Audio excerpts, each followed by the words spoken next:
হযরত ওমর যখন জাহানের খলিফা, তিনি রাষ্ট্রীয় কাজে সফরে বের হয়েছেন। মরুভূমির পথ, নবীর সাহাবীরা সঙ্গী, আমার ভাইরা মরুভূমির ভেতরে চলতেছে। কিছু দূর যাওয়ার পরে হযরত ওমর দাঁড়ায় গেলেন আর ফোঁপায়া ফোঁপায়া কান্না শুরু করে দিলেন। নবীর সাহাবীরা ডাকতে বলে, আমিনুল মুমিনিন, আপনি কেন এখানে দাঁড়ালেন? আবার কি কারণে কাঁদেন? আমরা তো কিছু বুঝি না। আমার ভাইরা, হযরত ওমর তখন বললেন, নবীর সাহাবীরা, আমি ওমরকে তোমরা যেমন দেখছো, আমি ওমর কিন্তু এমন ছিলাম না। এই যে মরুভূমি, এই মরুভূমির ভেতরে আমি এক সময় ছাগল চড়াতাম, কিন্তু আমি এত বোকা ছিলাম, আমি ছাগল যথাযথ চড়াতে পারতাম না। রাখালগিরি করতাম, কিন্তু যথাযথ করতে পারতাম না। আমি ঘুমিয়ে যেতাম, বাঘ এসে ছাগলগুলো খেয়ে ফেলতো। আর আমার বাবা আমাকে ধমক দিয়ে বলতো, ওমর রে, তোমার দ্বারা এই দুনিয়াতে কিছু হবে না। ও নবীর সাহাবীরা, আজকে সেই ওমর, আমি জাহানের খলিফা, সারা পৃথিবীর মানুষ আমি ওমরকে চেনে, আমি ওমরকে সম্মান করে। আমি ওমর ছিলাম জেরো, কিন্তু ঈমান আনার পরে কোরআনের সঙ্গে যখন সম্পর্ক স্থাপন করেছি, আল্লাহর কোরআন আমি ওমরকে জেরো থেকে হিরো বানিয়ে দিয়েছে। কি সম্মান হযরত ওমরের! বিশ্বনবী বলেছেন, লাউ কানা বাদি নাবিয়্যান লাকানা ওমর, আমার পরে যদি কেউ নবী হতো, আল্লাহ রাব্বুল আলামিন হযরত ওমরকে নবী বানাতেন। বিশ্বনবী আরো বলেছেন, আল উমরা ফিল জান্নাহ, আমার সাহাবী ওমর একজন জান্নাতি মানুষ। মেরাজের রাত্রি আমি জান্নাতের ভেতরে ওমরের বিশাল বড় বিল্ডিং দেখে এসেছি। কোরআন হযরত ওমরের দাম বাড়িয়ে দিয়েছে। কোরআনের অধিকার, কোরআনের হক হযরত ওমর আদায় করেছি। আমরাও যদি কোরআনের হকগুলো আদায় করতে পারি, তাহলে আমরাও আলোকিত হয়ে যাব, হেদায়েত পেয়ে যাব, আমরা জান্নাতের সন্ধান পেয়ে যাব, জান্নাতি হয়ে যাব, আমরা লাভবান হয়ে যাব। আল্লাহ রাব্বুল আলামিন বলেন, ওয়াইযা তুলিয়াত আলাইহিম আয়াতুহু যাদাতুহুম ঈমানা। জোরে বলে আল্লাহু আকবার। আল্লাহ সুবহানাহু ওয়া তাআলা বলেন, পৃথিবীর মানুষেরা রে, সত্যিকারের মুমিন বান্দার সামনে যখন আমার কালাম কোরআনুল কারীম তেলাওয়াত করা হয়, তখন ওই মুমিন বান্দার ঈমান আমি আল্লাহ বেড়ে দিই। মুমিন বান্দা যখন কোরআন শোনে, মুমিন বান্দার ঈমান বেড়ে যায়। এই জন্য আল্লাহ সুবহানাহু ওয়া তাআলা কোরআনুল কারীমের ভিতরে আমাদেরকে কোরআন শোনার অর্ডার করেছেন। আল্লাহ সুবহানাহু ওয়া তাআলা বলেন, ওয়াইযা কুরিআল কুরআনু ফাসতামিউ লাহু ওয়া আনসিতু লাআল্লাকুম তুরহামুন। জোরে বলে আল্লাহু আকবার। আল্লাহ সুবহানাহু ওয়া তাআলা বলেন, পৃথিবীর মানুষেরা রে, যখন তোমাদের সামনে কোরআন তেলাওয়াত করা হবে, তখন তোমরা মনোযোগীর সঙ্গে আমার বাণী তোমরা শোনো আর তোমরা চুপ থাকো, তাহলে আমি আল্লাহ রাব্বুল আলামিন তোমাদের উপরে রহমত নাজিল করব। কোরআন শুনলে আল্লাহর রহমত পাওয়া যায়। আসমান থেকে জমিনের উপরে যেমন বৃষ্টি নাজিল হয়, আমার ভাইয়েরা, যারা কোরআন শোনে, আল্লাহ সুবহানাহু ওয়া তাআলা বলেন, আমি ওই বান্দাদের উপরে আসমান থেকে আমার রহমত নাজিল করে দিই। কোরআন শুনলে ঈমান বেড়ে যায়, ঈমান মজবুত হয়ে যায়, আল্লাহর রহমত পাওয়া যায়। আল্লাহর রহমতের দরকার আছে কি নাই আমাদের? আচ্ছা, সে কোরআন আমরা শুনতে এসেছি। কোরআন শুনলে ঈমান বেড়ে যায়, আল্লাহর রহমত পাওয়া যায়, কারণ এই কোরআন তো মানুষের তৈরি করা না। এই কোরআন কার কালাম? আর জোরে বলি, কার কালাম? আল্লাহর কালাম। এর ভেতরে যত কথা আছে, যিনি বলেছেন, একটু মুসলমানের আওয়াজে বলুন তো তিনি কে? আমার ভাই, এটা আল্লাহর কালাম, এটি মহা সত্যবাণী। এটি যত শুনবো, যত পড়বো, তত আমরা সম্মানিত হব, লাভবান। সুবহানাল্লাহ। কোরআনের ভেতরে যেহেতু সব কথা আমার আল্লাহর কথা, আর আল্লাহর কথার ভেতরে কি কোনো ভুল আছে, কোনো সন্দেহ আছে? কোরআন হলো মহাসত্য। এটি কোরআনের শুরুতে আল্লাহ বলে দিয়েছেন।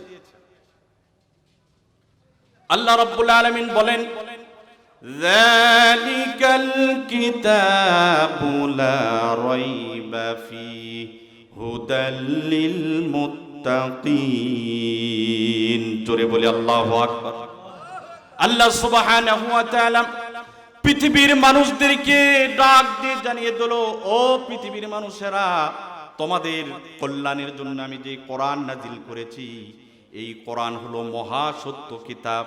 এই কোরআনের ভিতরে সামান্য পরিমাণ সন্দেহের অবকাশ নাই। এটি মহাসত্য কিতাব, এর ভিতরে কোনো ভুল তথ্য আল্লাহ দেন না। আমরা সেই মহাসত্যবাণী আল্লাহর কোরআন শোনার জন্য উপস্থিত হয়েছি। আল্লাহ পাক আমাকে আপনাদেরকে তৌফিক দান করছেন। আবার বলে আলহামদুলিল্লাহ। কোরআন থেকে কথা হবে। কোরআন থেকে যারা কথা বলে তাদের কথাই সত্য হয়, ঠিক কি না? মান ক্বালা বিহি সাদাকা। যারা কোরআন থেকে কথা বলে সেই কথা সত্য হয়। বলি সুবহানাল্লাহ। আমি আপনাদের খিদমতে সর্বযুগের সর্বশ্রেষ্ঠ কালাম আল্লাহর কোরআন থেকে আলোচনা করার জন্য একটি সূরার 1 নম্বর আয়াত নির্ধারণ করেছে। সূরাটির নাম সূরা ইব্রাহিম। ইব্রাহিম আলাইহিস সালামের নামে নামকরণ করা হয়েছে। সূরার নাম সূরা ইব্রাহিম। এই সূরাটি কোরআনুল কারীমের 14 নম্বর সূরা, নাজিল হয়েছে মক্কাতে। মুফাসসিরগণ বলেন, যেই সূরা মক্কাতে নাজিল হয় সেই সূরাকে বলা হয় মাক্কি, যেই সূরা মদিনাতে নাজিল হয় সেই সূরাকে বলা হয় মাদানী। যেহেতু সূরা ইব্রাহিম নাজিল হয়েছে মক্কাতে, এজন্য মুফাসসিরগণ বলেন সূরা ইব্রাহিম একটি মাক্কি সূরা। এই সূরার ভিতরে রুকু আছে 60টি, আয়াতে কারিমা আছে 52টি। সব আয়াতের উপরে তো আলোচনা করার সুযোগও নাই, ক্ষমতাও আমার নাই। আমি একটি আয়াতের উপরে আলোচনা করব, যে আয়াতেই সূরা শুরুতেই আল্লাহ পাক দিয়েছেন। আমরা সময় নষ্ট না করে আগে আমরা আয়াতের সহজ তরজমা অনুবাদ শুনব, এরপরে সংক্ষিপ্ত ব্যাখ্যার দিকে আমরা যাব। আল্লাহ পাক আমাকে যথাযথ উপকারী তত্ত্ব সমৃদ্ধ কথা বলার তৌফিক দান করেন। সকলে বলেন আল্লাহুম্মা আমিন। আল্লাহ রাব্বুল আলামিন বলেন, কিতাবুন আনজালনাহু ইলাইকা লিতুখরিজান নাসা মিনাজ-যুলুমাতি ইলান-নূর। জোরে বলে আল্লাহু আকবার। আল্লাহ রাব্বুল আলামিন বলেন, পৃথিবীর মানুষেরা, ও পৃথিবীর মানুষ, খুব ভালো করে শোনো। আমার কোরআন আমার প্রিয় নবী, বিশ্ব নবী মুহাম্মদুর রাসূলুল্লাহ সাল্লাল্লাহু আলাইহি সাল্লামের উপরে নাজিল করেছে। আল্লাহ রাব্বুল আলামিন আমার নবীকে ডাক দিয়ে বলতেছেন, নবীজি, আপনার উপরে যেই কোরআন আমি নাজিল করেছি, এই কোরআন দিয়ে আপনি মানুষদেরকে অন্ধকার থেকে বের করে আলোর পথে আনবেন। যেই মানুষগুলো অন্ধকারের ভিতরে নিমজ্জিত আছে, কুফর শিরকের ভিতরে নিমজ্জিত আছে, জাহান্নামের পথের প্রতীক হয়ে গিয়েছে, জাহিলিয়াত মূর্খতার পথের প্রতীক হয়ে গিয়েছে, এই মানুষদেরকে আপনি ওই জাহান্নামের পথ থেকে, অন্ধকার কুফর শিরকের পথ থেকে আপনি তাদেরকে আলোর পথে আনবেন, তাদেরকে আপনি কোরআন দিয়ে আলোকিত করবেন। এই কোরআন আল্লাহ নাজিল করেছেন আপনার আমাকে, পৃথিবীর মানুষদেরকে আলোকিত করার জন্য। আমরা যারা অন্ধকারের ভিতরে নিমজ্জিত আছি, মূর্খতার ভিতরে নিমজ্জিত আছি, ভ্রান্ত মতবাদের ভিতরে নিমজ্জিত আছি, আল্লাহ সুবহানাহু ওয়া তাআলা বলেন, নবীজি, এই কোরআন দিয়ে আপনি ওই অন্ধকার জগতের ভিতরে নিমজ্জিত থাকা মানুষদেরকে কোরআন দ্বারা আলোকিত করবেন। আল্লাহ সুবহানাহু ওয়া তাআলা কোরআনুল কারীম দিয়েছে আমাদেরকে আলোকিত করার জন্য, সঠিক পথ দেখানোর জন্য, জান্নাতের পথ চেনানোর জন্য। এই জন্য এই কোরআন হলো আমাদের জন্য পথ প্রদর্শক, যার আরবি হলো হুদা। কোরআনকে আল্লাহ তাআলা হুদা বলেছেন। কোরআনের যত নাম আছে তার ভেতরে একটা নাম হলো হুদা, অর্থাৎ কোরআন হলো মানব জাতির জন্য পথ প্রদর্শক, পথ নির্দেশ। আল্লাহ সুবহানাহু ওয়া তাআলা বলেন, হাযা বায়ানুল লিন-নাসি ওয়া হুদাও ওয়া মাউইযাতুল লিল মুত্তাকিন। জোরে বলি আল্লাহু আকবার। আল্লাহ সুবহানাহু ওয়া তাআলা পৃথিবীর মানুষদেরকে ডাক দিয়ে জানিয়ে দিচ্ছে, পৃথিবীর মানুষেরা রে, তোমাদের ব্যক্তি জীবন থেকে শুরু করে নিয়ে রাষ্ট্র জীবন পর্যন্ত তোমাদের জীবনে যত সমস্যা হবে, সমস্ত সমস্যার সমাধান আমি আল্লাহ তাআলা এই কোরআনের ভেতরে বর্ণনা করে দিয়েছি। এজন্য সব সমস্যার সমাধান দিতে পারে। আরো জোরে বলেন, সব সমস্যার সমাধান দিতে পারে আল্লাহ সুবহানাহু ওয়া তাআলা। মানব জাতির জীবনে যত সমস্যা হবে সব সমস্যার সমাধান কোরআনের ভিতরে বয়ান করে দিয়েছেন। জোরে বলে আল্লাহু আকবার। আমার ভাইরা, এরপরে আল্লাহ বলেন, এই কোরআন তোমাদের জন্য পথ প্রদর্শক বানিয়ে দিয়েছি। কোরআন তোমাদের জন্য হুদা, এই কোরআন তোমাদেরকে পথ নির্দেশ করবে, সঠিক পথ দেখাবে। আর এই কোরআন হলো মুত্তাকি বান্দাদের জন্য উপদেশ। জোরে বলি আল্লাহু আকবার।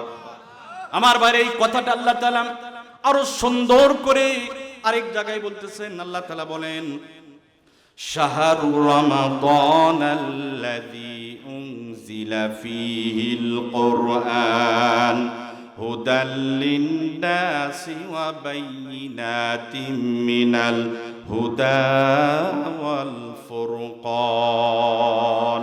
জোরে বলি আল্লাহু আকবার। আল্লাহ সুবহানাহু ওয়া তাআলা বলেন, পৃথিবীর মানুষেরা রে, তোমাদের হেদায়েতের জন্য, তোমাদেরকে সঠিক পথ দেখানোর জন্য, পথ নির্দেশ করার জন্য আমি আল্লাহ সুবহানাহু ওয়া তাআলা সর্বযুগের সর্বশ্রেষ্ঠ কিতাব রমাদানুল মুবারক মাসে নাজিল করেছি। ওয়াশিফাউল লিমা ফিস সুদূর ওয়া হুদাও ওয়া রাহমাতুল লিল মুমিনিন।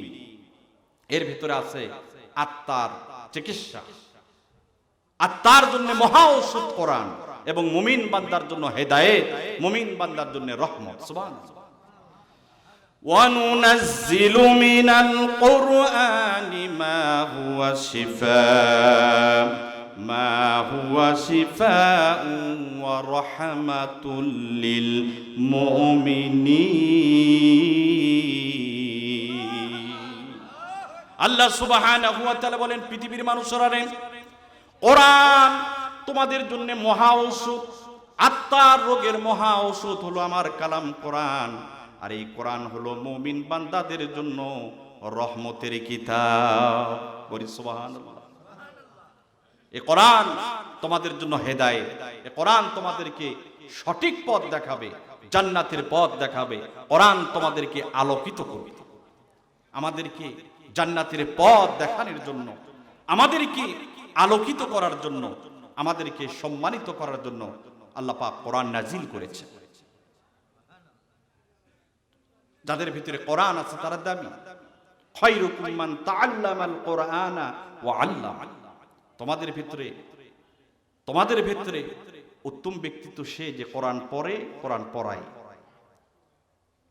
আমার ভাইরা, কোরআন মানুষদেরকে সম্মান বাড়িয়ে দেয়, কোরআন মানুষদেরকে দামি বানিয়ে দেয়। কিন্তু কথা হলো, কোরআন বাড়িতে থাকলেই, মসজিদের তাগি থাকলেই কি কোরআনের মাধ্যমে আমরা আলোকিত হতে পারবো? কথা আমার বুঝতেছেন আপনারা? কোরআনুল কারীমের মাধ্যমে আমরা কি এমনি এমনি হেদায়েত পেয়ে যাব, আলোকিত হয়ে যাব? আমরা আমাদের বাড়িতে কোরআন থাকলেই যে আমরা আলোকিত হয়ে যাব, বিষয়টা কিন্তু এমন না।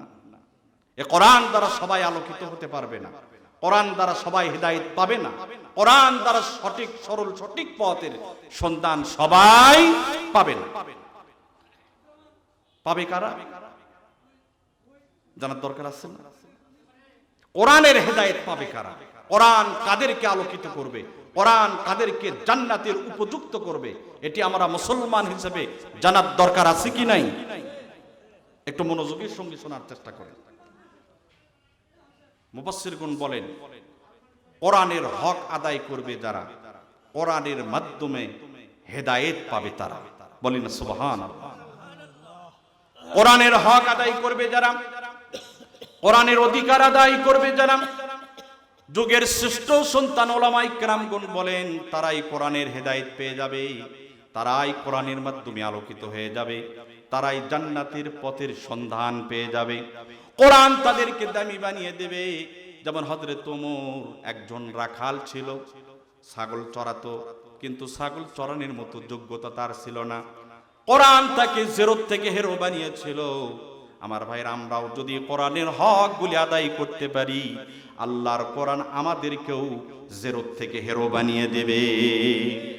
হযরত ওমর বলেছেন, হযরত ওমর যখন জাহানের খলিফা, তিনি রাষ্ট্রীয় কাজে সফরে বের হয়েছেন।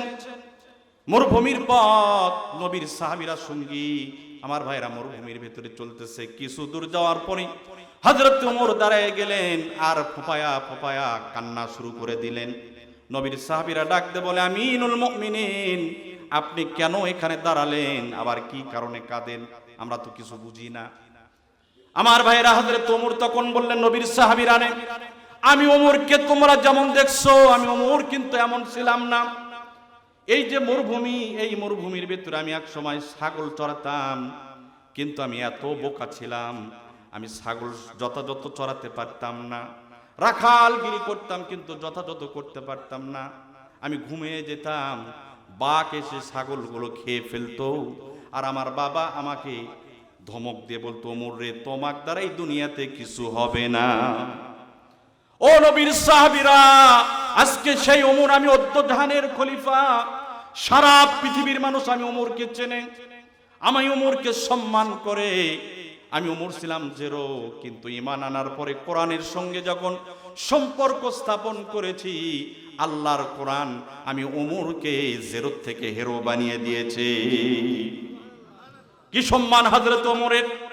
বিশ্বনবী বলেছেন, লাউ কানা বাদি নাবিয়ান লাকানা ওমর, আমার পরে যদি কেউ নবী হতো, আল্লাহ রাব্বুল আলামিন হযরত ওমরকে নবী বানাতেন। বিশ্বনবী আরো বলেছেন, আল উমরা ফিল জান্নাহ, আমার সাহাবী ওমর একজন জান্নাতি মানুষ। মেরাজের রাত্রি আমি জান্নাতের ভেতরে ওমরের বিশাল বড় বিল্ডিং দেখে এসেছি। কোরআন হযরত ওমরের দাম বাড়িয়ে দিয়েছে। কোরআনের অধিকার, কোরআনের হক হযরত ওমর আদায় করেছে। আমরাও যদি কোরআনের হকগুলো আদায় করতে পারি, তাহলে আমরাও আলোকিত হয়ে যাব, হেদায়েত পেয়ে যাব, আমরা জান্নাতের সন্ধান পেয়ে যাব, জান্নাতি হয়ে যাব, আমরা লাভবান হব। আমার ভাইরা, পক্ষান্তরে আমরা যদি কোরআনের হকগুলি আদায় না করি, কোরআন থেকে যদি আমরা দূরে থাকি, কোরআনের সঙ্গে যদি আমাদের সম্পর্ক না থাকে, আমার ভাইরা, লাভবান তো হবই না, আমরা ক্ষতিগ্রস্ত হয়ে যাব।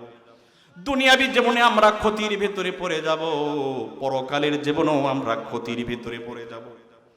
আমার ভাইরা, কি ক্ষতি হবে আমি সংক্ষিপ্ত আপনাদের কি বলি। আল্লাহ সুবহানাহু ওয়া তাআলা বলেন, যারা কোরআন থেকে দূরে থাকবে, কোরআন থেকে যারা মুখ ফিরে আনবে, তাদের এক নম্বর ক্ষতি হবে। আল্লাহ তাআলা বলেন, ওয়ামান আ'রাদা আন যিকরি ফাইন্না লাহু মাঈশাতান দনকা ওয়া নাহশুরুহু ইয়াওমাল কিয়ামাতি আ'মা। আল্লাহ সুবহানাহু ওয়া তাআলা বলেন, যারা কোরআন থেকে দূরে থাকবে, কোরআন থেকে যারা মুখ ফিরিয়ে নেবে, কোরআনের সঙ্গে যাদের সম্পর্ক থাকবে না, আমার ভাইয়ের, আল্লাহ তাআলা বলেন, আমি তাদের জীবনকে সংকীর্ণ করে দেব। দুনিয়াবী জীবনে তাদের টাকা থাকবে, পয়সা থাকবে, গাড়ি বাড়ি থাকবে, সব থাকবে, কিন্তু তাদের অন্তরের ভেতরে শান্তি থাকবে না। আমার ভাইয়ের, শান্তি আল্লাহ উঠাই নেবেন, জীবনটা সংকীর্ণ আল্লাহ সুবহানাহু ওয়া তাআলা বানিয়ে দেবেন। এরপরে যখন দুনিয়ার জীবন শেষ হয়ে যাবে, যখন তাকে কবরে নামানো হবে, কবরে রাখার পরে আমাদেরকে কিন্তু আবার জীবিত করা হবে। আমার ভাইরা, জীবিত করে আমাদেরকে জিজ্ঞাসা করা হবে, মান রব্বুকা ওমা দীনুকা ওমান নাবিয়ুকা। এই প্রশ্নগুলো যখন করা হবে, ওই মানুষগুলো যারা দুনিয়াবী জীবনে কোরআন থেকে তারা দূরে ছিল, কোরআন থেকে মুখ তারা ফিরিয়েছিল, এই মানুষগুলো কোনো জবাব দিতে পারবে না। আমার ভাইয়েরা, কোনো জবাব দিতে পারবে না। তখন কবরটা আল্লাহ সুবহানাহু ওয়া তাআলা সংকীর্ণ করে দেবেন। কবরের দুই পাশের মাটি এমন ভাবে চাপা দেবে, হাড়গুলো ভেঙে পাউডারের মতো হয়ে যাবে। আমার ভাইরা, বিশ্ব নবী বলেন তার কবরে এমন একটা ভয়াবহ ফেরেশতা পাঠানো হবে, তার হাতের ভিতরে থাকবে একটা হাতুড়ি। আল্লাহর পয়গম্বর বলেন ওই হাতুড়ি দ্বারা যদি উহুদ পাহাড়ের উপরে আঘাত করা হতো, উহুদ পাহাড় মুহূর্তের ভেতরে ভেঙে টুকরা টুকরা হয়ে যেত। আমার ভাইয়েরা, কবরের জীবন তার সংকীর্ণ হয়ে যাবে। এরপরেই কবরের জীবন যখন শেষ হয়ে যাবে, সিংহায় ফুঁক দেওয়া হবে, কিয়ামত কায়েম হয়ে যাবে। কিয়ামতের দিনে সব মানুষ কবর থেকে উঠবে, কিয়ামতের ময়দানে হাজির হতে থাকবে। আমার ভাইয়েরা, যেই মানুষগুলো দুনিয়াবি জীবনে কোরআনের হক আদায় করে নাই, কোরআন থেকে দূরে ছিল, আমার ভাইয়েরা এই মানুষগুলোর অবস্থা কেমন হবে? আমার আল্লাহ কোরআনের ভিতরে সুন্দর করে বর্ণনা করতেছেন। আল্লাহ তাআলা বলেন ওয়া নাহশুরুহু ইয়াউমাল কিয়ামাতি আ'মা। কিয়ামতের ময়দানে এই মানুষগুলো অন্ধ অবস্থায় উঠবে, তারা কোনো কিছু সেদিন দেখতে পাবে না। আমার ভাইয়েরা, কিছুই তারা দেখতে পাবে না। তখন রবকে ডাক দিয়ে তারা বলবে ক্বালা রব্বি লিমা হাসারতানি আ'মা ওয়া ক্বাদ কুনতু বাসীরা। আল্লাহ সুবহানাহু ওয়া তাআলাকে ডাক দিয়ে বলে, রব্বুল আলামিন, আমরা যখন দুনিয়াতে ছিলাম আমাদের দৃষ্টি শক্তি ছিল, আমরা সব কিছু দেখতাম, আজকে কেন আমরা অন্ধ হয়ে গেলাম? কেন আমাদের দৃষ্টি ছেড়ে গেল? আমরা কেন অন্ধ হয়ে গেলাম? আমার বাইরে এই কথাগুলো এই মানুষগুলো যখন বলবে, আল্লাহ সুবহানাহু ওয়া তাআলা তাদেরকে জবাব দেবেন। আল্লাহ তাআলা বলবেন ক্বালা কাযালিকা আতাতকা আয়াতুনা ফানাসিতাহা ওয়া কাযালিকাল ইয়াউমা তুনসা। জোরে বলি আল্লাহু আকবার, আরো জোরে বলি আল্লাহু আকবার। আমার ভাইরা, সেদিন আল্লাহ সুবহানাহু ওয়া তাআলা ওই সকল মানুষ যারা দুনিয়াবি জীবনে কোরআনের হক আদায় করে নাই, কোরআনের সঙ্গে সম্পর্ক রাখে নাই, কোরআন থেকে মুখ ফিরিয়েছিল, এই মানুষগুলোকে আল্লাহ সুবহানাহু ওয়া তাআলা ডাক দিয়ে বলবে, বান্দারে, তোমার হেদায়েতের জন্য, তোমার মুক্তির জন্য, তোমার নাজাতের জন্য, তোমার কল্যাণের জন্য, তোমার মুক্তির জন্য আমি আল্লাহ সুবহানাহু ওয়া তাআলা সর্বযুগের সর্বশ্রেষ্ঠ কিতাব কোরআনুল কারীম নাজিল করে দিয়েছিলাম। আর ওটা দেখার জন্য তোমাকে চোখ দিয়েছিলাম। আমার কোরআন তুমি দেখো নাই, কোরআন থেকে মুখ ফিরিয়ে এনেছিলে, আমি আল্লাহকেও ভুলেছিলে। এজন্য আমি আল্লাহ আজকে কিয়ামতের ময়দানে তোমাদের ওই চোখ অন্ধ করে দিলাম, আর আমি আল্লাহ আমার এই রহমতি চেহারা তোমাদের থেকে ফিরিয়ে নিলাম। জোরে বলি নাউজুবিল্লাহ। আল্লাহ সুবহানাহু ওয়া তাআলা যদি কিয়ামতের দিনে আমার আপনার থেকে মুখ ফিরিয়ে নেয়, তাহলে কি জাহান্নাম ছাড়া কি উপায় আছে? কথা বলেন না কেন আপনারা? আল্লাহ সুবহানাহু ওয়া তাআলা যদি মুখটা ফিরিয়ে নেয়, জাহান্নাম ছাড়া কোনো উপায় নাই। হ্যাঁ, একটা উপায় আছে। দু জাহানের বাদশা, ইমামুল আম্বিয়া, ইমামুল মুরসালিন, খাতাবান নবিয়্যিন, রাহমাতাল লিল আলামিন, মুহাম্মাদুর রাসূলুল্লাহ, সকলে বলি সাল্লাল্লাহু আলাইহি ওয়াসাল্লাম যদি আল্লাহর দরবারে আমার আপনার জন্য সুপারিশ করে, তাহলে মাপ পাওয়ার সম্ভাবনা আছে কি নাই? আছে। কিন্তু বড় আফসোস, বড় দুঃখ আর কষ্ট আর পরিতাপের বিষয় হলো, যারা দুনিয়াবী জীবনে কোরআনের হক আদায় করবে না, কোরআন যারা পড়বে না, কোরআন থেকে দূরে থাকবে, কিয়ামতের দিনে দু জাহানের বাদশা মুহাম্মদুর রাসূলুল্লাহ সাল্লাল্লাহু আলাইহি ওয়াসাল্লাম তাদের থেকে মুখ ফিরিয়ে নেবে, উল্টা আল্লাহর দরবারে তাদের বিরুদ্ধে অভিযোগ করবে। বলেন নাউজুবিল্লাহ। এটা আমার পক্ষ থেকে বললাম না, এটাও কোরআনের ভিতরে আছে। আমার ভাইয়েরা, কিয়ামতের দিনে কোরআন থেকে যারা দূরে থাকবে, ওই সকল মানুষদের ব্যাপারে আল্লাহর দরবারে অভিযোগ দায়ের করবে। আর সেই কথাটা আল্লাহ কোরআনের ভিতরে কোট করে দিয়েছেন। আল্লাহ রাব্বুল আলামিন বলেন ওয়াকালার রাসূলু ইয়া রাব্বি মিন কওমিত তাখাযু হাযাল কুরআনা মাহজুরা। জোরে বলি আল্লাহু আকবার।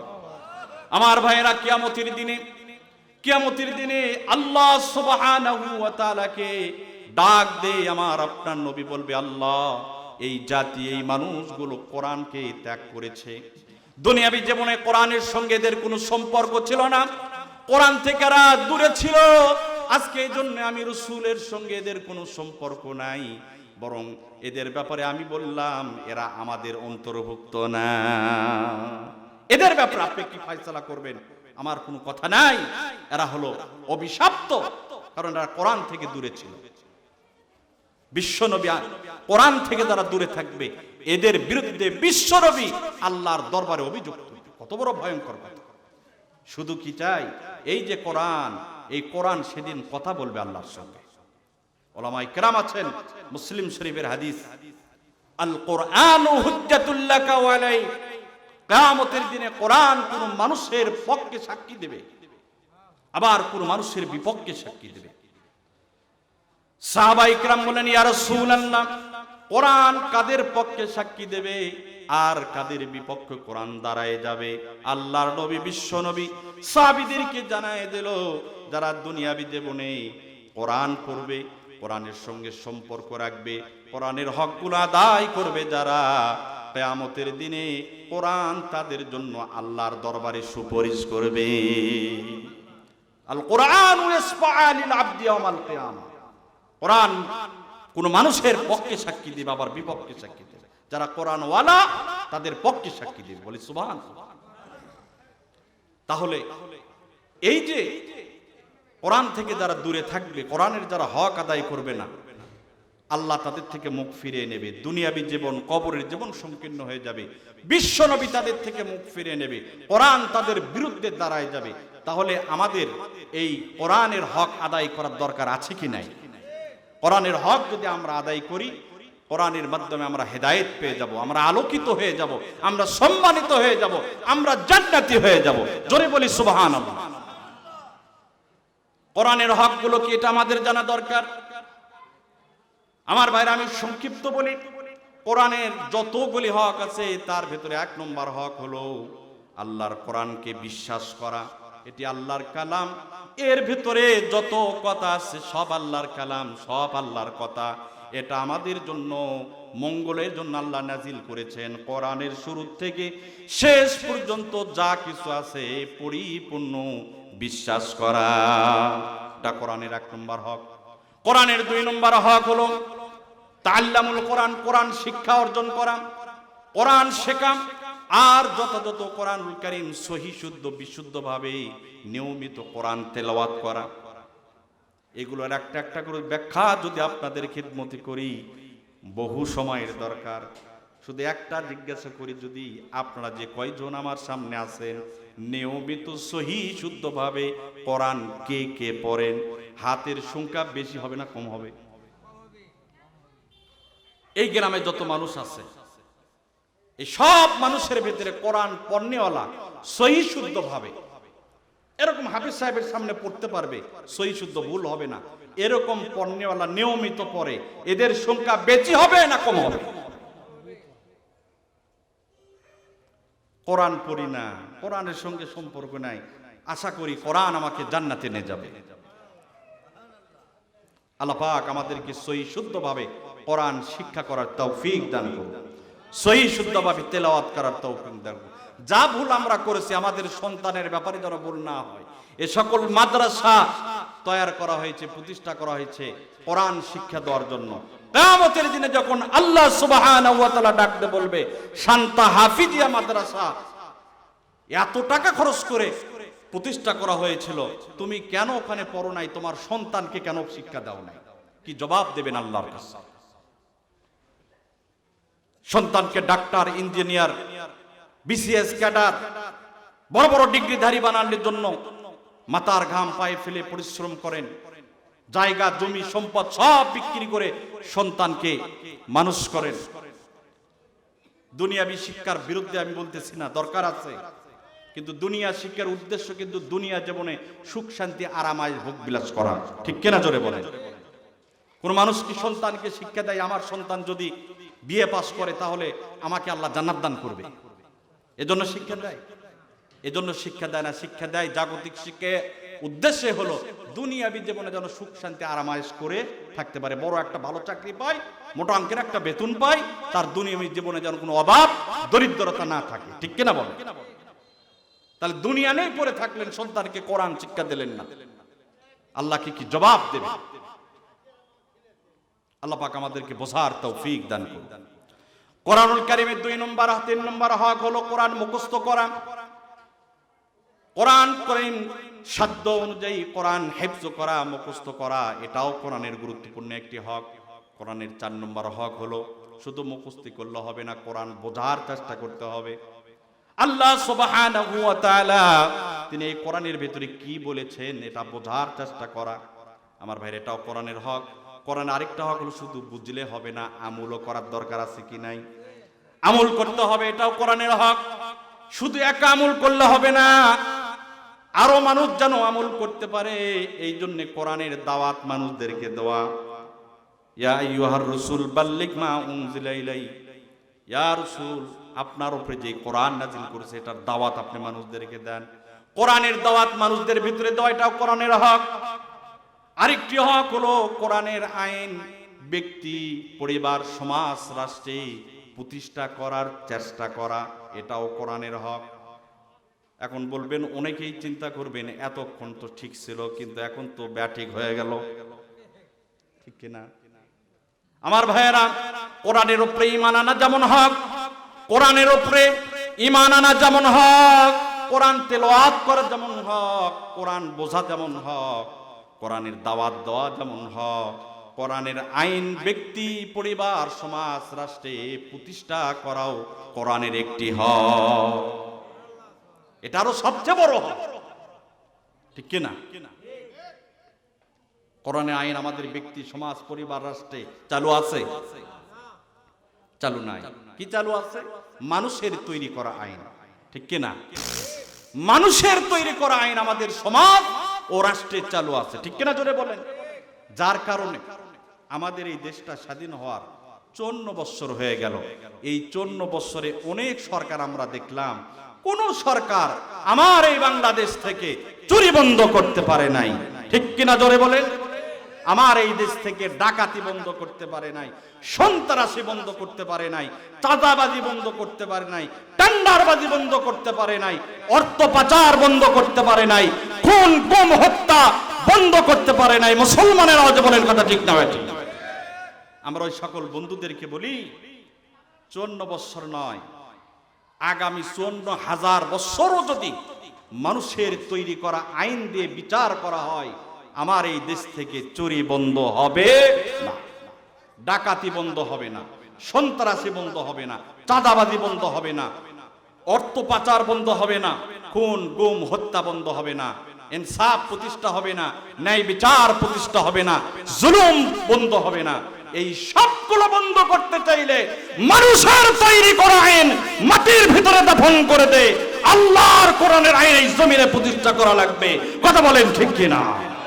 ও মুসলমান, এই জমিনে আল্লাহর কোরআনের আইন প্রতিষ্ঠিত হোক, আল্লাহর কোরআনের শাসন চালু হোক, কোরআনের রাজ কায়েম হোক। এটা আপনারা চান কি চান না? মুসলমানের আওয়াজে বলুন, চান কি চান না? আল্লাহর কোরআনের আইন যতক্ষণ পর্যন্ত এই জমিনে প্রতিষ্ঠা না হবে ততক্ষণ পর্যন্ত এই জমিনে ন্যায় বিচার প্রতিষ্ঠা হবে না, জুলুম বন্ধ হবে না, খুন গুম হত্যা বন্ধ হবে না। আল্লাহর কোরআনের আইন আমরা চাই। আপনারা চান কি চান না? আরো জোরে বলেন। আগামী নির্বাচন, এই নির্বাচনের যারা অংশগ্রহণ করতেছে আমরা সকলকে বলতেছি, সব দলকে বলতেছি, আমরা বিগত 54 বছর মানুষের তৈরি করা আইন দেখেছি, ধর্ম নিরপেক্ষতাবাদ দেখেছি, জাতীয়তাবাদ দেখেছি, দাদার শাসন দেখেছি, বাবার শাসন দেখেছি, চাচার শাসন দেখেছি, আপার শাসন দেখেছি। এদেশের মানুষের ভাগ্যের উন্নতি ঘটে নাই। আমরা শুধু একটি বার 1450 বছর আগে নাজিল হওয়া কোরআনের আইন দেখতে চাই। কথা বলেন ঠিক কিনা?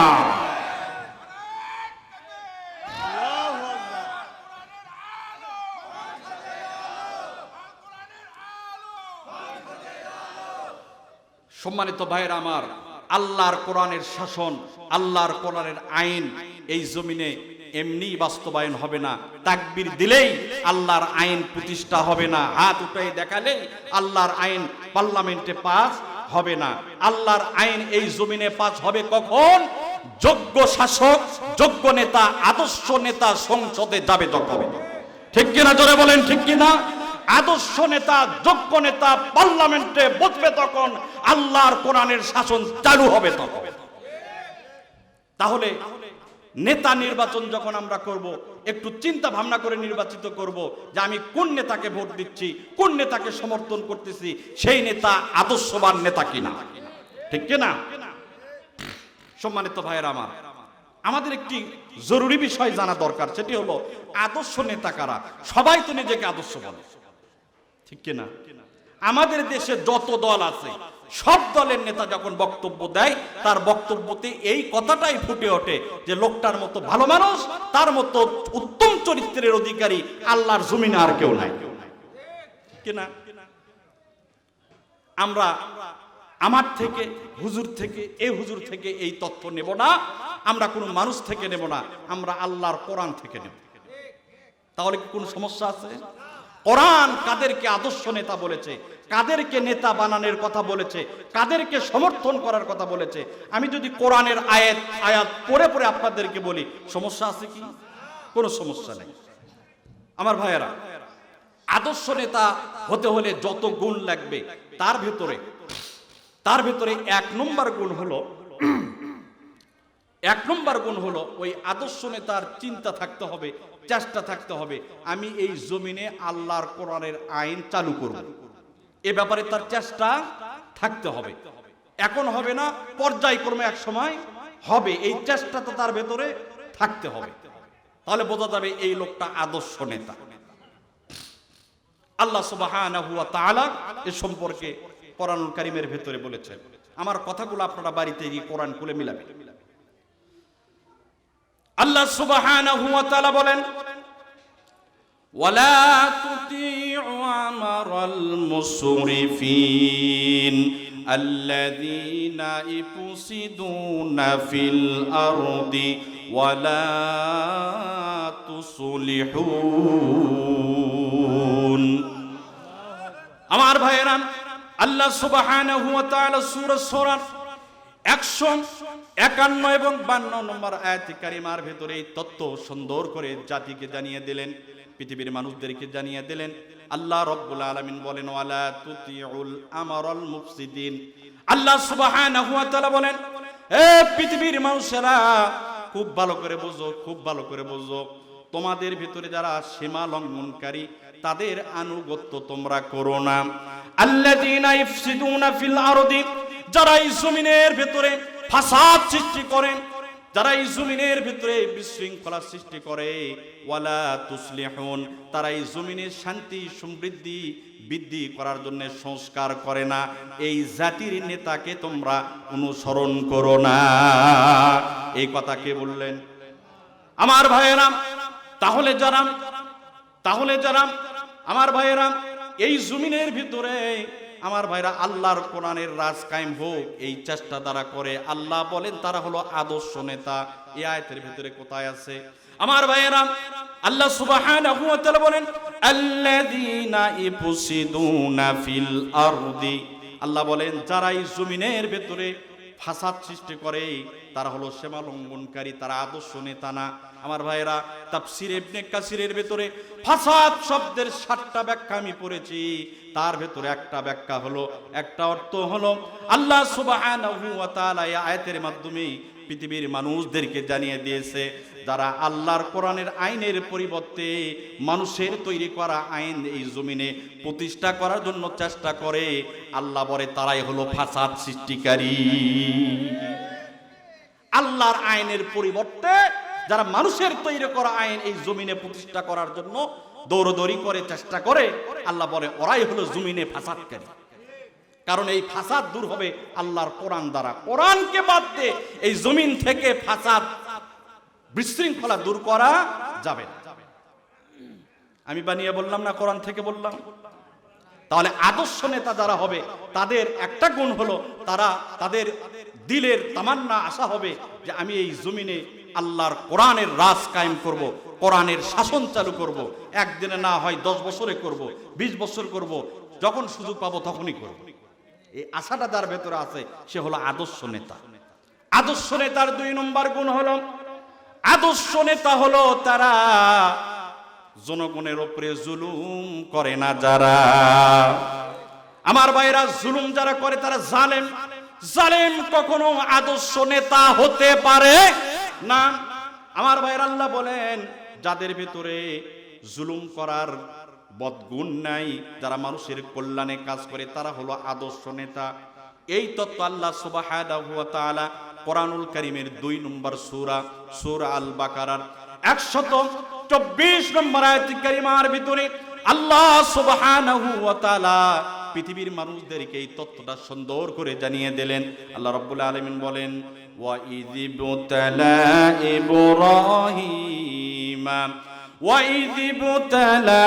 ইব্রাহিমা রাব্বুকা বিকালিমাতিন ফাতাম্মাহুন্না ক্বালা ইন্নী জাইলুকা লিন্নাসি ইমামা। আমার ভাইয়েরা আল্লাহ সুবহানাহু ওয়া তাআলা বলেন পৃথিবীর মানুষেরা স্মরণ করো, আমি যখন আমার নবী ইব্রাহিম আলাইহিস সালামকে পরীক্ষা করলাম, আর আমার নবী ইব্রাহিম আলাইহিস সালাম সব পরীক্ষায় পাস করলো।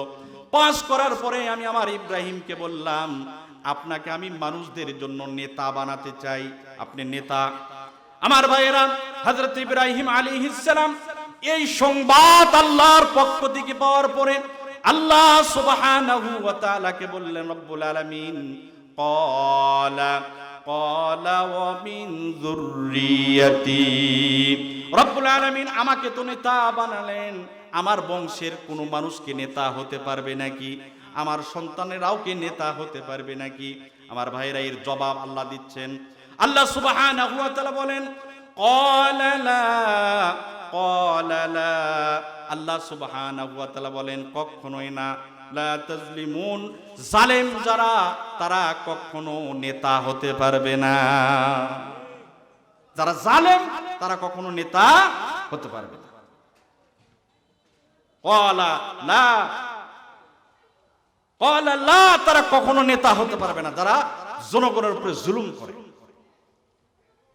সম্মানিত ভাইরা আমার, তাহলে বোঝা গেল আল্লাহ সুবহানাহু ওয়া তাআলাকে বলেন আল্লাহ আমাকে তো আপনি নেতা বানালেন, তাহলে আমার বংশের যে মানুষগুলো আসবে, আমার সন্তান যারা আসবে তারা কি নেতা হতে পারবে? আল্লাহ বলবেন জালেম যারা তারা নেতা হতে পারবে না, অর্থাৎ জালেম যারা হবে না তারা নেতা হতে পারবে। তাহলে আদর্শ নেতার 1 নম্বর গুণ, আদর্শ নেতা কখনো জনগণের উপরে জুলুম করবে না, তারা জনগণের কল্যাণে কাজ করবে, ঠিক কিনা? তাহলে আদর্শ নেতার 2 নম্বর গুণ পেলাম, তারা কখনো জুলুম করবে না। আমার ভাইয়ের আদর্শ নেতার 3 নম্বর গুণ হলো যারা আদর্শ নেতা হবে তারা সব সময় আল্লাহ সুবহানাহু ওয়া তাআলাকে স্মরণ করবে। আল্লাহ সুবহানাহু ওয়া তাআলার স্মরণ থেকে কখনো তারা গাফিল হবে না। আমার ভাইয়েরা তারা হলো আদর্শ নেতা। আদর্শ নেতার 4 নম্বর গুণ হলো আদর্শ নেতা হবে যারা তারা পুরুষ হবে, মহিলারা আদর্শ নেতা হতে পারবে না। আমার ভাইরা আল্লাহ সুবহানাহু ওয়া তাআলা কোরআনুল কারীমের ভিতরে সুন্দর করে পৃথিবীর মানুষদেরকে জানিয়ে দিচ্ছেন। আল্লাহ রাব্বুল আলামিন বলেন আর-রিজালুনা কাওয়ামুন ইলা আখির আয়া। আল্লাহ সুবহানাহু ওয়া তাআলা বলেন তোমাদের ভিতরে পুরুষদেরকে নারীদের তত্ত্বাবধায়ক বানানো হয়েছে, নারীদের চাইতে পুরুষদেরকে শ্রেষ্ঠত্ব বেশি দান করা হয়েছে। অতএব পুরুষ যারা তারাই নেতা হবে, মহিলারা তোমাদের নেতৃত্ব দিতে পারবে না। আমার ভাইরা বিশ্বনবী বলেন কোন জাতির ইমাম, কোন জাতির নেতা যদি মহিলারা হয়, আল্লাহ রাসূল বলেন ক্বালান নবী সাল্লাল্লাহু আলাইহি ওয়াসাল্লাম লা ইফলিহা কওমুন। বিশ্বনবী বলেন ওই জাতি, ওই মানুষগুলো কখনো সফলতা পাবে না যে জাতি নেতৃত্ব মহিলাদের হাতে তুলে দেয়। যে জাতি তার নেতৃত্ব মহিলাদের হাতে তুলে দেয়, নেতা মহিলাকে বানায়, ওই জাতি কখনো সফল হতে পারবে না। আমার ভাইয়েরা, এজন্য মহিলারা নেতা হবে না। আল্লাহ রাব্বুল আলামিন বলেন, ওয়াকারনা ফি বুয়ুতিকুন্না ওয়ালা তাবাররাজনা তাবাররুজাল জাহিলিয়াতিল উলা। জোরে বলি আল্লাহু আকবার।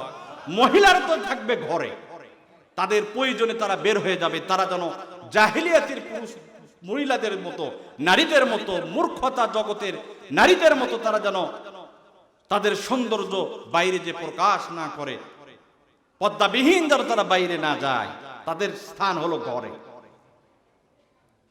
সম্মানিত ভাইরা আমার, তাহলে বোঝা গেল আদর্শ নেতা হতে হলে পুরুষ হতে হবে। আমরা স্বাধীনতার পরে লম্বা সময় আমাদের এই দেশের নেতৃত্ব দিয়েছে দুইটা মহিলা। একজন স্বৈরাচার খুনি হাসিনা, সকলে আপনারা জানেন, এদেশ থেকে পালিয়ে চলে গেছে। আল্লাহর কাছে দোয়া করি, আল্লাহর কাছে দোয়া করি তার মতো নেতৃত্ব আমাদের তকদিরে যেন আর না চলে। আরেকজন বেগম জিয়া, তিনি এই দুনিয়া থেকে বিদায় হয়ে কবরে চলে গেছে।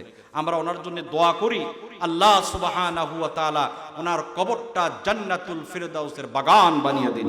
সকলে বলেন আমিন। ওনারা বিদায় হয়েছেন, আগামীতে আমরা সিদ্ধান্ত নেই আমাদের নেতৃত্বের জায়গায় আমাদের নেতা আর যেন কোনো মহিলা না। মহিলা যদি আমাদের নেতা হয় তাহলে এই দেশে আল্লাহর কোরআনের রাজ কায়েম হবে না। লা ইফলিহা কওমুন, ওই জাতি কখনো সফলই হবে না যদি তাদের নেতৃত্ব মহিলা দেয়। সম্মানিত ভাইয়েরা আমার, আমি সংক্ষিপ্ত কথা বলতেছি।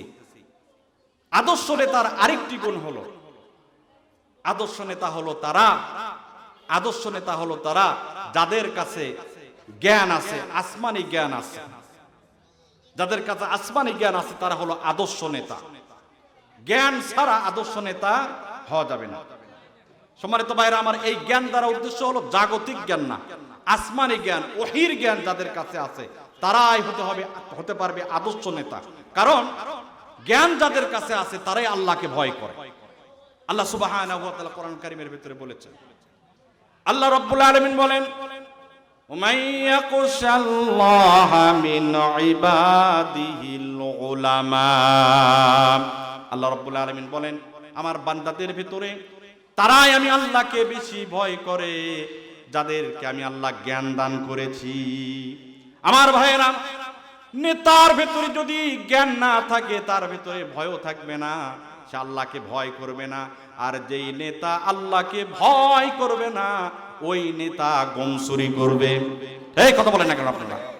যেই নেতার ভেতরে আল্লাহর ভয় থাকবে না ওই নেতা গম চুরি করবে, ওই নেতা চাল চুরি করবে, ওই নেতা জনগণের উপরে জুলুম করবে, জনগণের হক নষ্ট করবে। আমার ভাইয়েরা, আমাদের টাকা, আমাদের কষ্টের টাকা, ট্যাক্সের টাকা চুরি করে বাংলার জমিন থেকে বিদেশের মাটিতে পাচার করবে। কথা বলেন ঠিক কিনা? আমার ভাইয়েরা, একবারও চিন্তা করবে না যে আমি অন্যায় কাজ করতেছি, কারণ তার ভেতরে কোরআনের জ্ঞান নাই। আর যার ভেতরে কোরআনের জ্ঞান নাই, আল্লাহ বলেছেন তার ভেতরে আমি আল্লাহরও ভয়ও নাই। আর পক্ষান্তরে যার ভেতরে কোরআন হাদিসের জ্ঞান থাকবে সে আল্লাহকে ভয় করবে। আর যার ভেতরে আল্লাহর ভয় থাকবে, আমার ভাইরা, ওই নেতার মাধ্যমে এই জমিনে ইনসাফ প্রতিষ্ঠা হবে, ন্যায় বিচার কায়েম হবে। এই জমিনের মানুষগুলো সুখ শান্তি আর সমৃদ্ধিতে তারা বসবাস করবে, কোনো অশান্তি থাকবে না। তারা দেশের জনগণের কল্যাণে তারা কাজ করবে। আমার ভাইয়ের, আল্লাহর ভয় তাদেরকে সকল অপরাধ থেকে দূরে রাখবে। আমার ভাইয়েরা, একটা টাকাও তারা জনগণের থেকে অন্যায় ভাবে নেবে না। আমার দেশের নেতাদেরকে আমরা দেখি, একজন দরিদ্র অসহায় বিধবা মহিলা বিধবা কাঠ নিতে গেলেও 10,000 টাকা ঘুষ দিতে হয়। কথা বলেন ঠিক কিনা? আমার বড় ওই নেতার ভেতরে যদি আল্লাহর ভয় থাকে, আল্লাহর ভয় যদি ওই নেতার ভিতরে থাকে, ওই নেতা মানুষের উপরে জুলুম করে টাকা কামাই করতে পারতো না। কথা বলেন ঠিক কিনা? আল্লাহর ভয় তাকে বাধা দিত। আমার ভাইরা, সত্যিকারে যারা আল্লাহকে ভয় করে, আমার ভাই, ওই মানুষগুলো কখনো অন্যায় কাজ করবে না। আমার ভাই, ওই মানুষগুলো দুনিয়াবি ক্ষমতা তাদেরকে আল্লাহর ভয় থেকে দূরে রাখতে পারবে না, দুনিয়াবি টাকা পয়সার লোভ লালসা তাদেরকে আল্লাহর ভয় থেকে দূরে রাখতে পারবে না। আমার ভাইরা, এই বিষয়টা বোঝানোর জন্য একজন আদর্শ নেতার কথা যদি আপনাদেরকে বলি বুঝতে পারবেন। সেই আদর্শ নেতা হলো বিশ্ব নবী মুহাম্মদুর রাসূলুল্লাহ সাল্লাল্লাহু আলাইহি ওয়াসাল্লামের একজন সাহাবী, নাম হযরত সাঈদ ইবনে আমির আল জুমাহি রাদিয়াল্লাহু তাআলা আনহু। কি নাম বললাম? সাঈদ ইবনে আমির আল জুমাহি রাদিয়াল্লাহু তাআলা আনহু। তিনি একজন আদর্শ নেতা ছিলেন, তিনি ছিলেন শাসক। তিনি আদর্শ নেতার নেতৃত্বটা কেমন, তেনার শাসন ব্যবস্থাটা কেমন, কি পরিমাণ তেনার ভেতরে আল্লাহর ভয় ছিল, জনগণের কি পরিমাণ হক তিনি আদায় করতেন, এই একজন শাসকের কথা যদি আপনাদের খেদমতে বলি তাহলে আমি যে বিষয়টা বোঝানোর চেষ্টা করতেছি আপনারা বুঝে যাবেন। সাহাবীর নাম সাঈদ ইবনে আমির আল জুমাহি রাদিয়াল্লাহু তাআলা আনহু। হযরত ওমর যখন খলিফা, রাষ্ট্রনায়ক ওদ্দ জাহানের, তখন সাঈদ ইবনে আমির আল জুমাহি রাদিয়াল্লাহু তাআলা আনহুকে হিমস এলাকার গভর্নর বানিয়ে তেনাকে পাঠানো হয়। বিশাল বড় এলাকার শাসক বানিয়ে সাঈদ ইবনে আমিরকে পাঠানো হলো, তিনি দায়িত্ব পালন করতেছেন। কিছুদিন পরে হিমস এলাকার কিছু মানুষ আমিনুল মুমিনিন হযরত ওমরের কাছে আসলেন, আসে বললেন, হুজুর আমরা তো খুব কষ্টে আছি, আমরা তো দরিদ্র মানুষ, আমরা কি করতে পারি? হযরত ওমর বললেন, তোমরা দরিদ্র অসহায় গরিব মানুষদের একটা তালিকা করো, আমরা সরকারি বাইতুল মাল থেকে তাদেরকে সহযোগিতা করব। ওই সকল মানুষ একটা তালিকা করল, তালিকা করে হযরত ওমরের হাতে দিলেন। হযরত ওমর পড়া শুরু করে দিলেন। দেখলেন তালিকার শুরুতে যেই নামটা, তার সেই ব্যক্তি সাঈদ ইবনে আমির আল জুমাহি রাদিয়াল্লাহু তাআলা আনহু। জোরে বলেন না সুবহানাল্লাহ। আমার ভাইয়েরা, আমিনুল মুমিনিন হযরত ওমর রাদিয়াল্লাহু তাআলা আনহু হিমসের মানুষদেরকে ডাক দিয়ে বলল, হিমসের মানুষেরা, সাঈদ ইবনে আমির আল জুমাহির নামটা দেখা যায়, এটা কোন সাঈদ? হিমসের মানুষেরা বলল, আমিনুল মুমিনিন, আপনি যেই শাসক আমাদেরকে পাঠিয়েছেন, আমাদের জন্য যে শাসককে নির্ধারণ করেছেন, ওই শাসক উনি হলেন আমিনুল মুমিনিন, উনি হলেন সাঈদ ইবনে আমির আল জুমাহি। আমার ভাই, এই কথা শোনার পরে হযরত ওমর রাদিয়াল্লাহু তাআলা আনহু 1000 স্বর্ণ মুদ্রা হিমসের মানুষদের হাতে তুলে দিলেন আর বললেন, আমার গভর্নর সাঈদ ইবনে আমিরকে এইগুলো পৌঁছে দেবে, আর বলবে খলিফা হযরত ওমর তোমাকে 1000 স্বর্ণ মুদ্রা হাদিয়া দিয়েছে। আমার ভাইয়েরা, খলিফার কথা অনুযায়ী হিমসের মানুষেরা হিমসে পুছে সাঈদ ইবনে আমিরকে ডাক দিয়ে বলল, খলিফাতুল মুসলিমিন এই স্বর্ণ পয়সাগুলো আপনাকে হাদিয়া দিয়েছে। আমার ভাইরা, 1000 স্বর্ণ মুদ্রা হাতি পাওয়ার পরে খুশি হওয়ার কথা ছিল, কিন্তু তিনি খুশি হলেন না। তিনি পড়া শুরু করে দিলেন, ইন্না লিল্লাহি ওয়া ইন্না ইলাইহি রাজিউন। তিনি চিন্তিত হয়ে গেলেন, পেরেশান হয়ে গেলেন, ঘরের ভিতরে চলে গেলেন। বিবি ডাক দে বলে, আপনার চেহারার ভিতরে চিন্তার ছাপ দেখা যায়, কি ঘটনা হয়েছে আর আপনি ইন্না লিল্লাহ পড়তে লাগলেন, কারণ কি? আমাদের খলিফা হযরত ওমরকে মারা গেছে নাকি? আমার ভাইরা, সাঈদ ইবনে আমির বলে, না, তার চাইতো ভয়াবহ ঘটনা ঘটেছে। বলে, তাহলে কি সাহাবা ইকরাম জিহাদের ময়দানে গিয়ে সব শহীদ হয়ে গিয়েছে? হযরত সাঈদ ইবনে আমির আল জুমাহি রাদিয়াল্লাহু তাআলা বলে, না, তার চাইতো বড় ঘটনা ঘটেছে। আমার ভাই, হযরত সাঈদ ইবনে আমির আল জুমাহির স্ত্রী বলে, তাহলে কি হয়েছে? মেহেরবানি করে আমাকে একটু খুলে বলুন। আমার ভাইয়েরা, হযরত সাঈদ ইবনে আমির তখন প্রিয়তমা স্ত্রীকে ডাক দিয়ে বলল, প্রিয়তমা স্ত্রী রে, আমার কাছে দুনিয়া এসেছে, আমি চিন্তা করতেছি এই স্বর্ণ মুদ্রা, এই অর্থ আমাকে আল্লাহর শরণ থেকে গাফেল করতে পারে। এই সম্পদের লোভে আমি সাঈদ বরবাদ হয়ে যেতে পারি। জোরে বলেন আল্লাহু আকবার। সাহাবীর স্ত্রী বলল, টেনশনের কি কথা? টেনশনের তো কোনো কারণ নাই, আপনি চিন্তা করেন কেন? আপনার কাছে এই অর্থগুলো মুসিবত মনে হচ্ছে, তো এই হিমস এলাকার যারা দরিদ্র তাদের ভেতরে আপনি দান করে দেন। হযরত সাঈদ সব পয়সাগুলো সাধারণ গরিব অসহায় মানুষদের ভেতরে দান করে দিলেন। কেমন শাসক ছিলেন! আর আমাদের শাসক হলে আলহামদুলিল্লাহ বলে সিন্ধুকের ভেতরে ঢুকে রাখতেন। কথা বলেন ঠিক কি না? আমার ভাইয়েরা, কিছুদিন পরে হযরত ওমর রাদিয়াল্লাহু তাআলা আনহু নিজেই মদিনা থেকে আমার ভাইরা হিমস শহরে গেলেন, হিমসের তত্ত্ব সংগ্রহ করার জন্য, হিমসের পরিবেশটা দেখার জন্য। আমার ভাইরা কথাগুলো লক্ষ্য করবেন। হযরত সাঈদ ইবনে আমির হিমসের গভর্নর, হযরত ওমর তদন্ত করার জন্য তিনি দো জাহানের খলিফা, তিনি নিজে হিমস শহরে গেলেন। আমার ভাইরা হিমসের কেন্দ্রীয় মসজিদ, সবচেয়ে বড় মসজিদে আমার ভাইরা হযরত ওমর হাজির হলেন। তখন জুমার নামাজের সময় হলো। আমার ভাইরা হযরত ওমর তখন জুমার নামাজের ইমামতি করলেন। আমার ভাইরা আগের জামানার সমাজ রাষ্ট্রের ইমাম যিনি হতেন, সমাজ ও রাষ্ট্রের নেতা যিনি হতেন, মসজিদের নেতা তিনি হতেন, মসজিদের নেতা যিনি হতেন, সমাজেরও নেতা তিনি হতেন। আর আমার জামানার সমাজের নেতা যিনি, রাষ্ট্রের নেতারা যিনি, তেনারা মসজিদের মুয়াজ্জিন হওয়ার যোগ্যতা, কথা বল না কেন, কিছু কিছু আছে, সবার নেই। জুমার নামাজের খুতবা দিতে পারবে আমাদের নেতাগুলো? কথা বলেন না, জুমার নামাজের খুতবা দিতে পারবে? আমার ভাইয়েরা, আগের জামানার ইমাম যেনারা, সমাজের ইমাম যেনারা হতেন, মসজিদেরও ইমাম তেনারা হতেন। হযরত ওমর দো জাহানের খলিফা, দো জাহানের শাসক, হিমসের কেন্দ্রীয় মসজিদে তিনি ইমামতি করলেন। ইমামতি করার পরে হযরত ওমরের একটা স্বভাব ছিল, তিনি যখন মদিনায়, তখন মসজিদে নববীতে জুমার সালাত আদায় করার পরে সাহাবীদের দিকে, নবীর সাহাবীদের দিকে মুখটা ঘুরে বলতো, ও নবীর সাহাবীরা, আমি বিগত এক সপ্তাহে যা আয় করেছি আর যা খরচ করেছি এই হিসাবটা তোমরা নাও। আমার ভাইরা, সাধারণ জনগণদের ভিতরে জবাব দিতেন, জবাবদিহিতা ছিল। ওই জামানার নেতারা জবাব দিত, জবাবদিহিতা ছিল, যার কারণে ওই সমাজে চুরি বন্ধ হয়েছিল, ওই সমাজে সন্ত্রাসী বন্ধ হয়েছিল, দুর্নীতি ছিল না।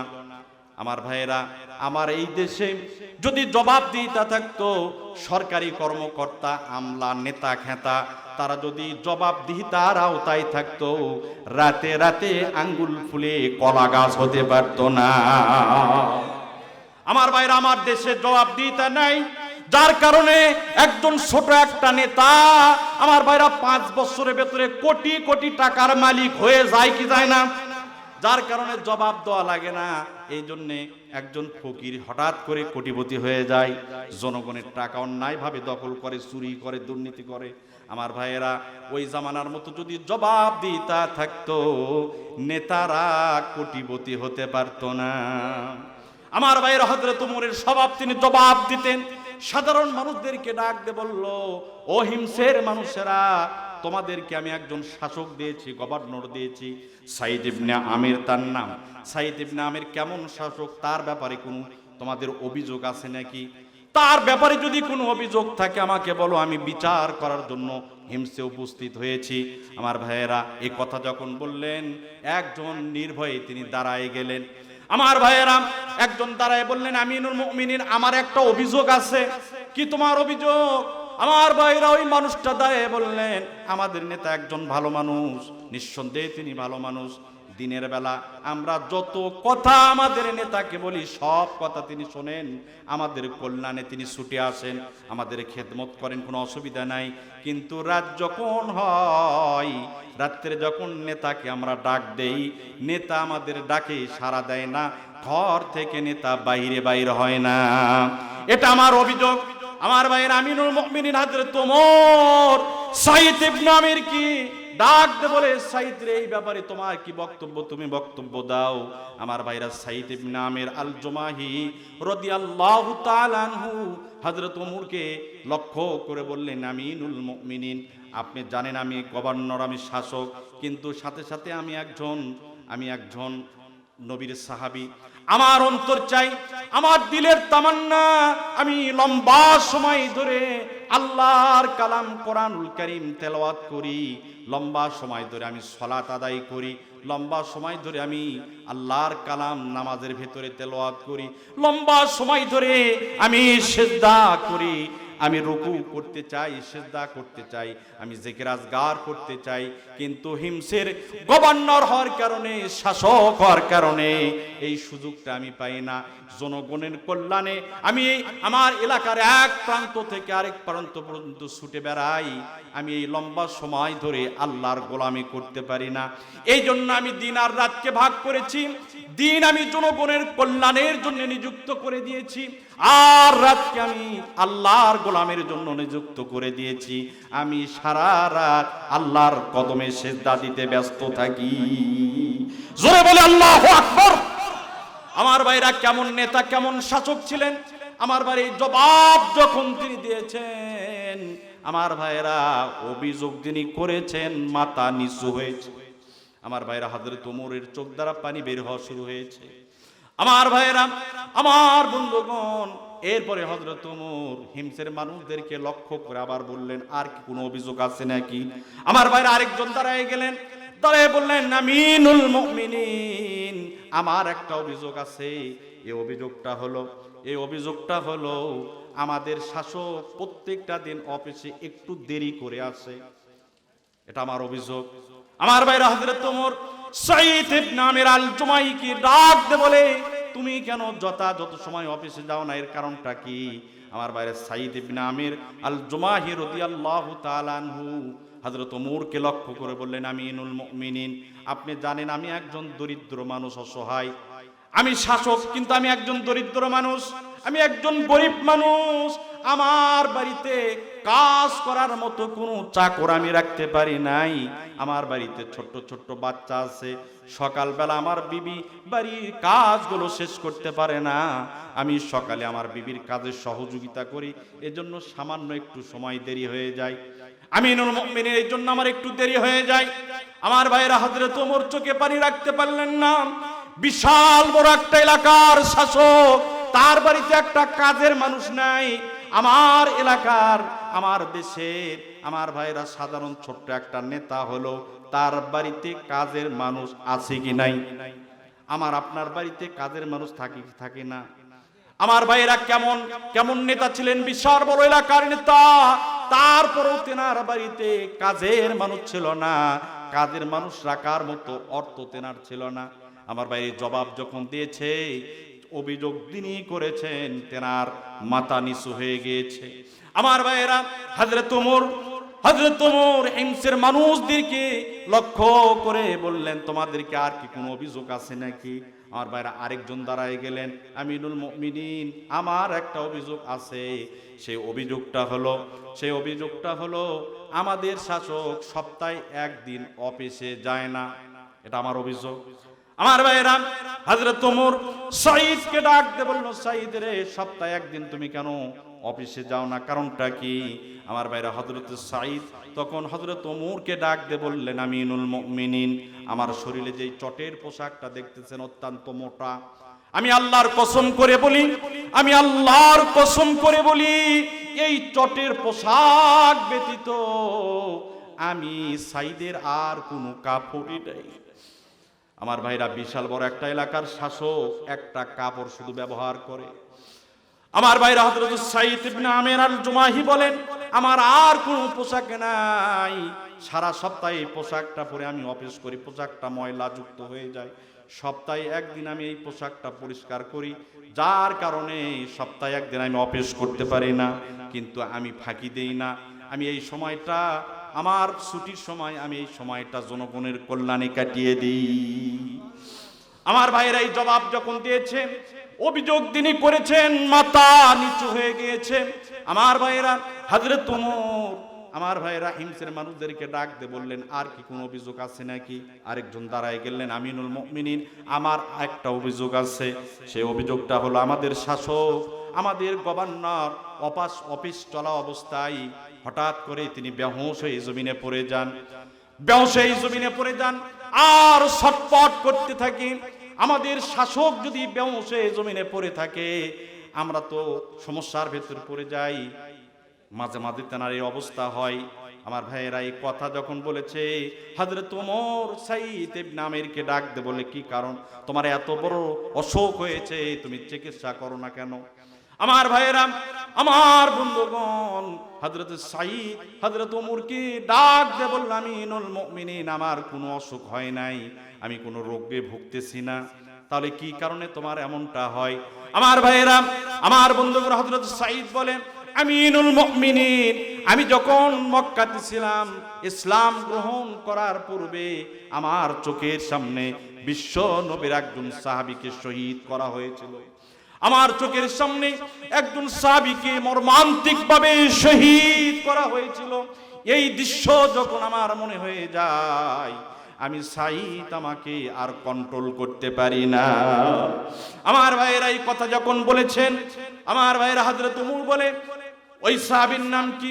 আমার ভাইয়েরা, সাঈদ বলে, ওই সাহাবীর নাম হলো হযরত খুবাইব রাদিয়াল্লাহু তাআলা আনহু।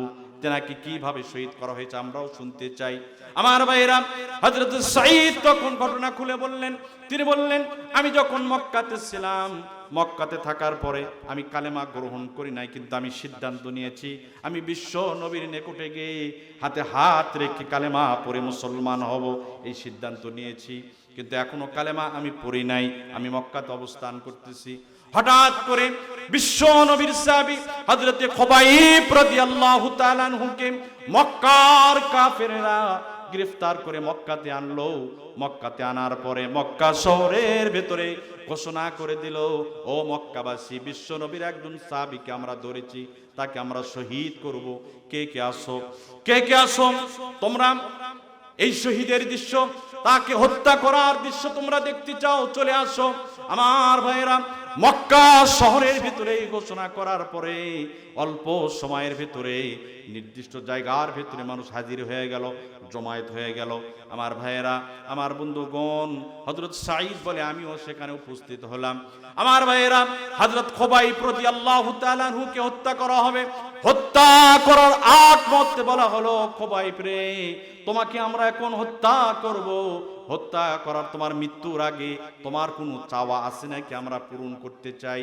আমার ভাইরা, হযরতে খুবাইব তখন মক্কার মানুষদেরকে ডাক দিয়ে জানালো, মক্কার মানুষেরা, মৃত্যুর আগে আমার কোনো কিছু চাওয়া নাই, একটা মাত্র চাওয়া, যদি তোমরা সুযোগ দিতে, জীবনের শেষবারের মতো আমি আল্লাহর কদমে সেজদা দিতাম।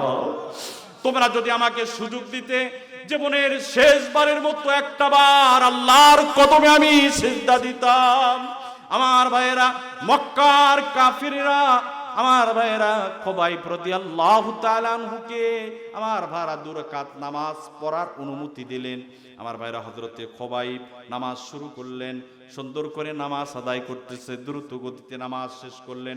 নামাজ শেষ করার পরে মক্কার কাফিরদেরকে ডাক দিয়ে বলল, ও মক্কার কাফেরেরা, তোমরা যদি মনে না করতে, আমি খুবাইব মৃত্যুর ভয়ে আমার নামাজকে আমি লম্বা করতেছি, এটা যদি মনে না করতে, আমি এত তাড়াতাড়ি নামাজ শেষ করতাম না। জোরে বলেন আল্লাহু আকবার। আমার ভাইয়েরা, আমার ভাইয়েরা, মৃত্যুর আগেও তারা আল্লাহকে বলে নাই, মৃত্যুর আগেও তাদের নামাজের মনোযোগিতা চলে যায় নাই, মৃত্যুর আগেও তারা মনোযোগের সঙ্গে আল্লাহর কদমে সিজদা দিয়েছে। আমার ভাইরা, হযরতে খুবাইব রাদিয়াল্লাহু তাআলা আনহু নামাজ শেষ করলেন, তাকে বাধা হচ্ছে তার হাত। আমার ভাইরা, কানে কানে বলা হলো, খুবাইব রে, এখনো সময় আছে, এখনো সময় আছে, তুমি ঈমান যদি ছেড়ে দাও, আর যদি তুমি তোমার নেতা মুহাম্মদুর রাসূলুল্লাহ, জোরে বলি সাল্লাল্লাহু আলাইহি ওয়াসাল্লামকে যদি তুমি গালি দাও, তাহলে আমরা তোমাকে মুক্তি দিয়ে দেব।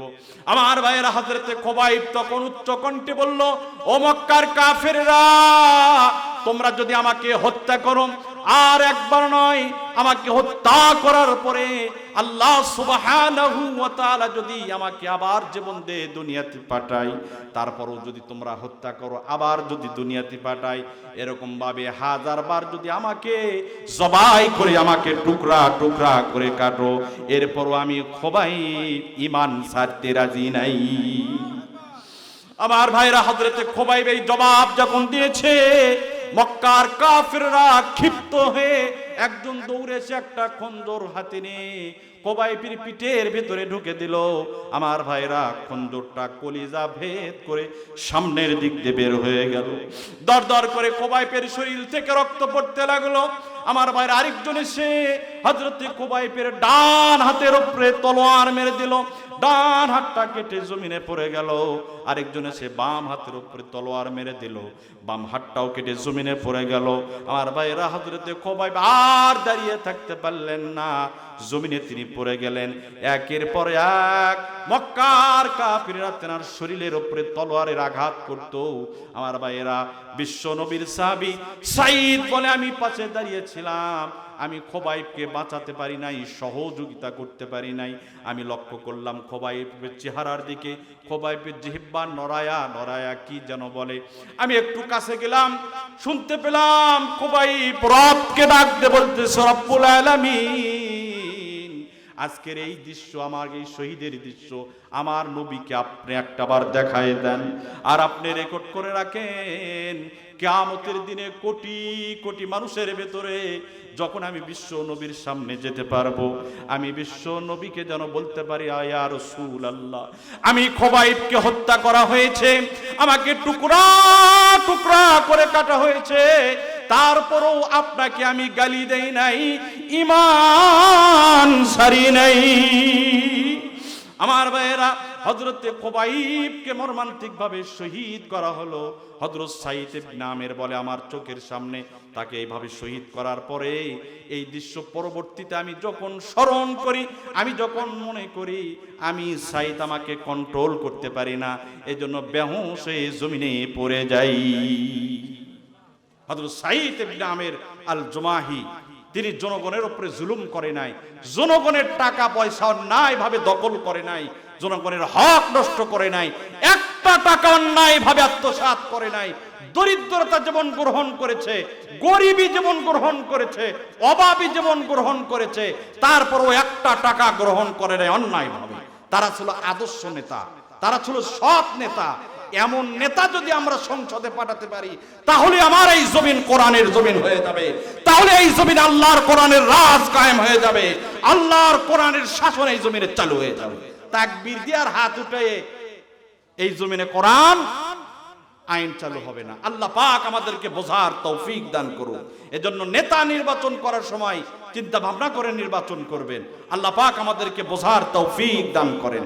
আমি সূরা ইব্রাহিমের 1 নম্বর আয়াত সম্পর্কে আলোচনা করতেছিলাম। আল্লাহ বলেন, নবী, আপনাকে যে কোরআন দিয়েছি শুধু পড়ার জন্য না, শুধু তারাবি পড়ার জন্য না, আর খতম করার জন্য না, এই কোরআন দিয়ে আপনি অন্ধকার, কুফর, শিরক আর ভ্রান্ত পথের ভেতরে যারা নিমজ্জিত আছে তাদেরকে আপনি কোরআন দ্বারা হেদায়েতের আলোতে আলোকিত করবেন।